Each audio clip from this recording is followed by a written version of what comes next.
Alright guys, once again, welcome back to Manila Hype Life and welcome to another Nerd Time here sa channel natin. And ngayon kasama natin si Brother Christian. Yan. Ngayon papakita ko sa inyo kung ano yung kotse niya. Nandito kami ngayon sa Ayala Mall by the Bay. Meron kami Paddock 454 meet. So papakita ko sa inyo, hindi pwedeng hindi natin ito i-vlog kasi alam nyo, isa sa mga favorite ko rin kotse ang bigote. Pero papakita ko sa inyo ang bigote na to. Kita nyo ba yan? Lolos build. Lolos build. Pero syempre, bago natin ikutan yung kotse at bago ko ipakita sa inyo talaga yung full, syempre tanongin muna natin si Brother Christian kung ano ba talaga yung ano yung siya ang pagkukwentuhin natin kung ano specs ng kotse niya. So, Brother Christian. Hello guys. Ayun. Ito yung bigote ko. Yan. Brother, alright. So, ngayon, tatlong question lang naman tayo. So, unang question, ano mga goals mo dito sa bigote mo? Ano ba to? 96, 97? 97 na bigote. Na bigote. Hindi na natin pwede sabihin BTI eh. Hindi. kasi ano na to? B-series na to. Kung nakikita nyo, B-series na yan. Ano ba to? B18, B20, B16? Ano siya boss? B20 siya. B20, B20 VTEC. Yan. Okay, brother, tell us something about your build. Ayun boss, bigla ang build lang naman siya. Kasi hindi ko in-expect ng BB series ako. Kinulit lang ako ng boss Nico. Yeah, si Nico. Teka. Ayan, yan si Nico. Yan si brother Nico. Ayan, yan yung kotse ni Brother Nico. Ayan, ayan si Brother Nico na nakikipagkwentuhan dun sa dulo. Ayan, sorry sa bagal na panning. Oo. Sabi niya, ano na daw ilang beses na ako nagdi-D series, all out. Mag-B series na ako, yun din daw box ako Oo, tama. So, ayun. Dito, napa-B series hindi oras. Na-proper pa siya. Brother, gano'n nakatagal yung kotse mo sa'yo? Almost 2 years na siya. Almost 2 years na. Oo. Okay. So, nung una nabili mo to, ano to? Stock lang? Naka-D16 siya. Naka-D16, tapos kulay blue pa siya. Blue! So, change color mo na talaga. Change color siya. Tapos sige, isa-isayin natin. Start tayo sa engine. So, ngayon, naka B20 na VTEC. Ano na mga dinagdag mo dito? Ano mga dinagdag mo sa build mo? Ano lang naman siya? Dito, mga accessories lang. Katulad ng mga strut bar. Yan, feels. Feels na strut bar. Intake. So, para feels concept, no? Parang feels concept siya. Intake. Ito, tsaka ano pa? Naka-long rod na rin. Pa-Integra siya. Integra. Okay. Integra. Tapos syempre, long condenser na. Yes, long con. Para malamig aircon natin kahit wala tayong Tapos, ano pang mga dinagdag mo dito, brother? Nothing special naman sa kanya. Talagang ang unang-unang goal ko sa sasakyan ko, matino. Yung mababiyahe mo siya kahit... reliable, no? Yes, Dito, so sa mga accessories na dinagdag mo, ito syempre stock to di ba? Yes, stock pa rin to. Tapos feels na oil cap. Tapos, headers. Alpha na Ninja. Ninja, Yes, okay. Ito ba, ano ba to? Speed fuck ba to? Ay, hindi. Ano lang talaga? yan? Mga pang-motor lang yan. Meron palang meron palang pwede. Pang-motor lang siya. Okay. Nilagay ko lang siya dyan, stainless, para hindi nakalawangin. So, pero meron pala. Meron. Nice. Ayan, sa mga gusto ng ganitong stud, tapos ayaw na bumili ng Speed Factory, yan. So, malinis para maganda. Ang ganda tignan di ba? Nakausli yung So, ngayon, ito na, feels na strut bar, naka-skunk 2. Na ultra. Na ultra. Naka 74mm na ba yan? Yes, 74mm, no? 74mm. So, napaka-solid. Tapos cam gears, palit. Golden Eagle. Golden Eagle, syempre, favorite ng bayan. Yes. Yung cover ko, parang gusto ko rin ganito. Nakasilip lang siya. Nakasilip lang. Okay, sa akin, wala. Tanggal, sakso. So, sa akin, wala tong takip. Ilalim yung kalahati yung dito. Kaso, bukas yung belt. Kasi nakakatakot Minsan, pag kunyari na sa meet, naka-open yan. Baka laglagan ng Yan, tapos ano ba to? Golden Eagle din to, na fuel rail. Tapos naka K-tune na gauge. Tapos anong regulator mo dito? AEM. AEM na regulator. Ang AEM pala, wala pang gauge, no? Hiwalay pa pala siya. Nakaiwalay. Ang gauge, oo. So, ayan. Kita nyo, napakaganda, di ba? Tapos syempre, palit na yung mga battery tie down. Naka Cusco, di ba? Ano yun, yung ang tawag nito? Yung mismo dito sa yung 74mm na skunk din. Skunk din pareho. Throttle body. Oh, yun. So skunk na throttle body.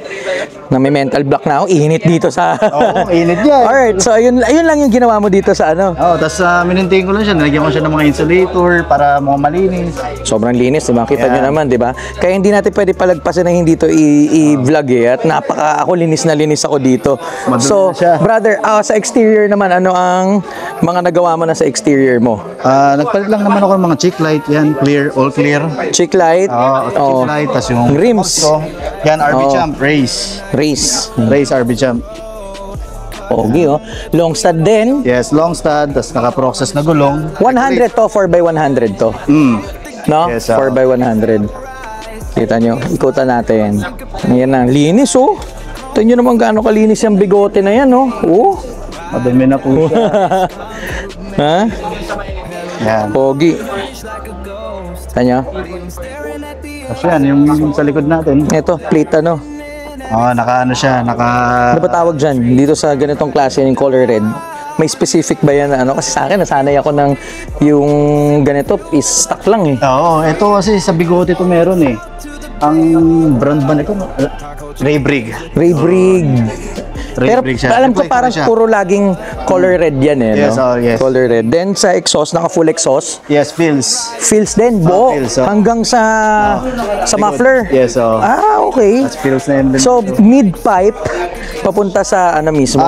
Sa muffler. Dito lang siya sa gitna. Sa okay. gitna natin, Type R. Type R, tapos diretso dun sa Sa Alpha. Alpha. Oo. Ni-modify na lang siya. Solid, oh. Pakalinis. Oh. Ano ba to? Repainted na? Yes. Ayaw nga pala kasi nga pala kanina. Kulay blue siya dati. Blue. Ito ba kinarera mo na?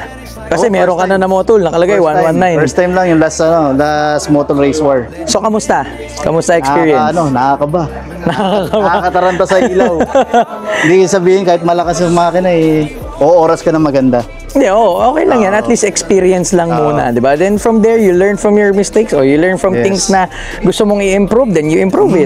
Tama. Sa interior, brother, so ito, exterior, yan lang, no? So ano to, nagrarabog ka ba dito? Ay, wala. Zero rub po yan. Zero rub. Panalo. Pero hindi ka naman bumababa. Naka-coilovers ka ba? Naka-coilover. Naka-coilover din. AR1. AR1 na coilovers. Ay, Ganda. hindi, Ano spring rate mo nito? Hindi pala siya AR1. Ang spring rate nito, 10.6. 10.6 pero 10.6. ano? Kalimutan ko na. Art suspension. Art suspension. Harap likod. Harap likod. Okay. So solid. So sa clear check light, Oo. 'di ba? Kasi yan, naka-retract. Yun lang naman. Automatic retract to. Yes, retract. Solid. Yan. Linis. Tas white red. Pangalinis. White red na tail light. Pambigote. Oo. Interior, ano nang mga nabago mo dito? Buksan ko ha. Sige.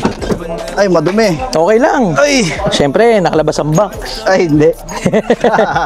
Yan. Yan. Kasi yan ang interior ko. Mga Defi, siyempre. Defi, tas Pioneer lang. Nandito yung AFR ko. Yan, binili ko kay Nico Roque yan. Yung pod holder. Yan, yung single dyan. Maganda rin yung yung AFR pag nakalagay din dyan. Nasa gilid. Hindi siya masyadong magulo. Nandun lang siya. Or maganda rin yung nakalagay katulad kay Brother Nico. Dati nakaganon ako. Inalis ko na yung AEM ko na oil pressure. Kaya solo na lang, dyan na lang. Dito na lang siya. Ganda. Lumipat na lang ako dito ng oil pressure. Tama. Oil pressure kasi water tsaka oil temp yan eh. Yes, Pareho sa akin eh. Yun, tas natin, ano lang naman. Palit na rin ba to? Ito, BIRS to. Okay. BIRS na ceiling. Nakuha kay Pio Chen. Kay Pio. Kay Pio Chen, yan. Tapos naka-feels pa rin, syempre. Yan, feels. Feels concept. Feels. Tapos Mugen. Ito, Mugen to. Mugen. Matagal na to. Ito lang, nagustuhan ko lang dito kasi hindi madulas. May kapit, may parang ngipin. Tapos, Tapos yan, Monte 2D na Carlo. pala to, no? 2 din siya. 2 din na. Kasi ako nilagay ko sa akin sa radyo, tapos Sa baba. nilagay ko dun yung radyo. Tapos ito, steering wheel. Momo steering wheel. Ito, galing to kay Boss Buboy eh. Kay Angelo. Ating tuner. Yes. Ayan. Nginat-ngat ng mabait na mga daga. So, pinarehab ko siya sa taga Mandaluyong kay Edgar Miranda yata. Pero maganda yung LED na. Oo, maganda siya. Hapit naman, no? Tapos yung parang sa stitches niya, pinagaya ko yung sa Grady. Kaya pala sabi ko parang iba yung stitches nito. Tapos yung naka-QR siya. Ito talaga kinover mo. Anong Cover lang to. Anong nakala? Cold door lang, tapos stock. Ah, stock, okay. Dati ako naka-Ortia na blue. Nangat-ngat din Oo, ng ano. Ortia nga nakita ko. Nangat-ngat din ng mabait na daga. Wala parte na yan no? Oo. Kasi to, naka-QR lang, body club. Na ano, Na quick, QR, quick yes. release. Oo. Ano to, yung hub nito, yun din? Hindi. QR, body club. Tapos yung ginawa ko dito para slim lang siya, ginamit ko yun sa D1 spec. Ah, okay. So D1 tapos naka body club na quick Body release. club. Maganda rin pala yung body club na Paikot siya, paikot tong release niya. quick release. Pag nilapag siyang ganun, hihit lang. Pero parang mas malapad no compared sa energy. Mas malapad siya. Yan. Ganda rin, ganda rin. Tapos naka- At least hindi masyado maraming meron. Di ba? Hindi madadala na mag.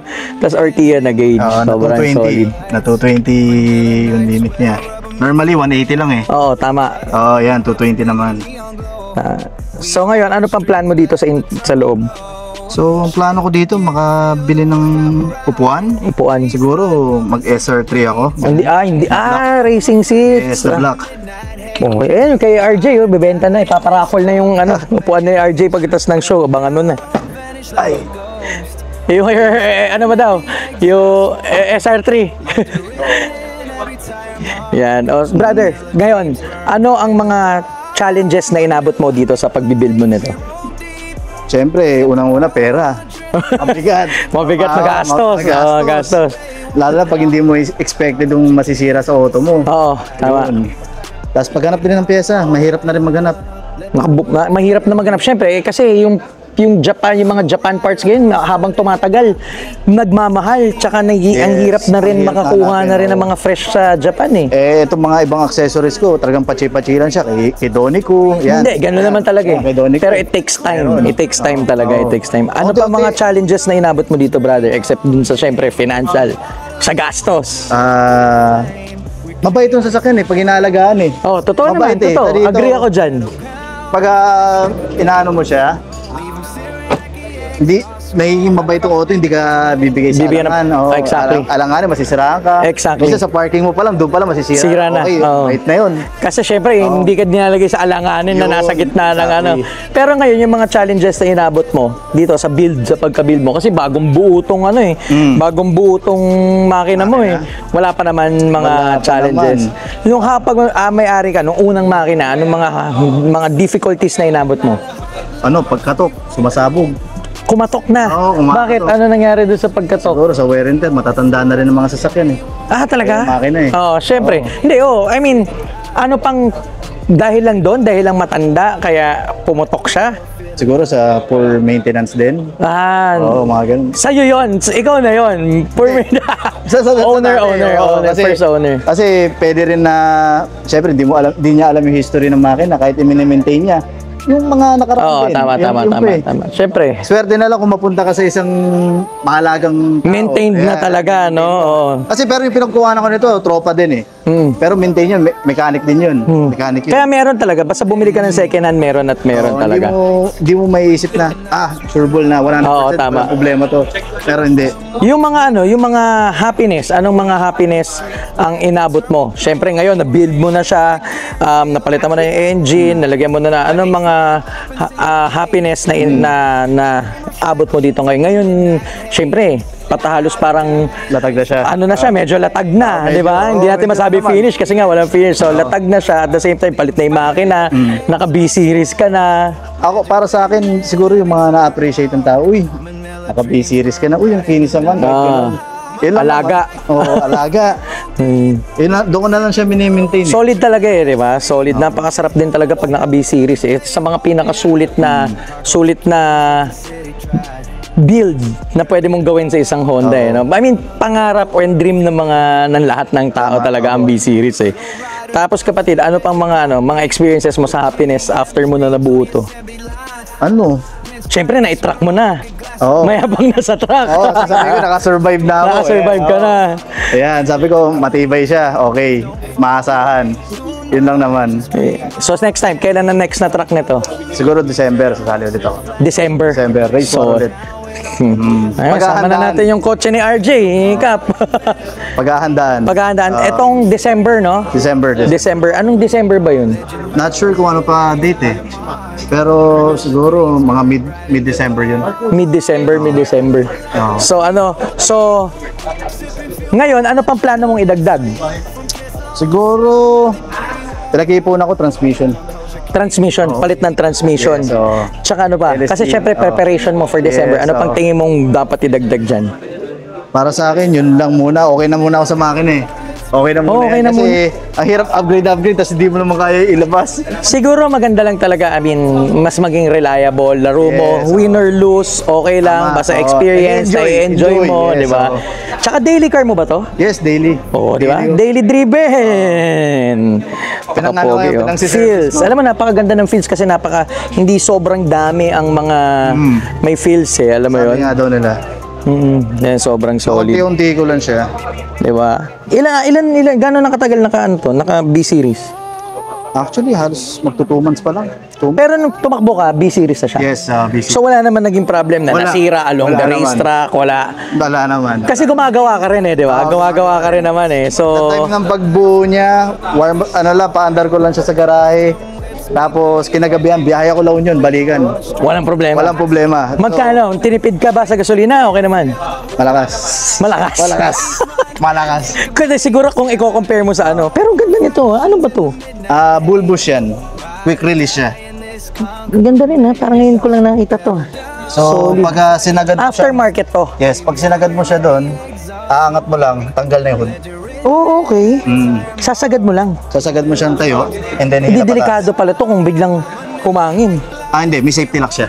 Ha? Dapat pala ikaw naka-damper No. para kahit hanginin. Yun lang, hindi. Kaso ang problema, pag naka-damper ka, hindi na to pwede kasi hindi mo na matatanggal hindi mo na yung siya hood. matasagad, Unless tatanggalin mo muna yung damper. O sabagay, di ka naman araw-araw nagtatanggal din ng hood. Tama, Kaso kung iso-show mo na gusto mong minsan tinatanggal yung hood, maganda rin siyang yun ang pinaka niya. Solid, kita niyo yan. Yan yung bigote ni brother Christian, no. Kasi ako sobrang fan din ako ng bigote kasi way back ang pinakauna kong kotse Civic bigote. Okay. 1997, blue. Blue. Oh, yung dolphin blue ba tawag natin doon? Yung parang ganun na klaseng blue. Ewan ko anong tawag doon sa blue na yun. Cyclone blue. Cyclone blue. Cyclone blue. Yan. So, ganun yung pagka-blue nung akin nung araw. Pero VTEC na sok. Pero sobra. Ako, tuwang-tuwa ako sa mga bigote talaga. Lalo na kung pinipreserve yung itsura talaga ng pagiging bigote niya, no? Yung mga rubber, yung detail. Kasi napakalaking bagay ng mga detail, eh, no? Tsaka, ang ganda pa rin na talagang yun, as in, yun at yun pa rin siya. Alam mo yun? 97 is 97, bigote is bigote, di ba? Tama. Bago dumating ang SIR, ito ang kinabaliwan din ng mga tao, di ba? Bigote, sobrang solid. Kasi 97 to, 96, 97, lumabas to. 97. Sobrang solid, kita nyo? Oh, yan. So, susunod, papakitaan tayo ni Brother Christian ng mga run niya. So, ayun, bagong kasama na rin natin si Brother Christian lagi dito sa Paddock 454, no? So, makikita ka na namin madalas. Yes. Madalas. kasama ka Ayan, sa Botigo. didikit na natin mamaya yung ano mo. Sticker. Yung badge, kailangan natin makita yung dikit yan para makasama natin dito sa vlog. Sige. Alright, so, guys, again, thank you, Brother Christian. Thank you for sharing your build. So, another story dito sa Nerd Time. And, ayan, pakita ko pa rin sa inyo yung kalahati ng B-roll. So guys, once again, thank you for watching Manila Hype Life. Thank you for tuning in. I hope you guys enjoyed this video, and please don't forget to like, subscribe, and always remember, drive it right. On the streets, let the turbo blow. Shift the gear, feel the horsepower rise. Baseline thumping, syncopated skies. Chrome reflections in the midnight haze. Ride or die in this concrete maze. Pedal down, vanish like a ghost. Leave 'em staring at the exhaust smoke. Ledger written in every tire mark. Manila dreams burn bright in the dark. Manila Hype Life, we roll deep. Sipping fuel, adrenaline sweet. From Quezon south to the Bay, walk ride. Our culture kings with the city tried. Rev it up, let the world feel the heat.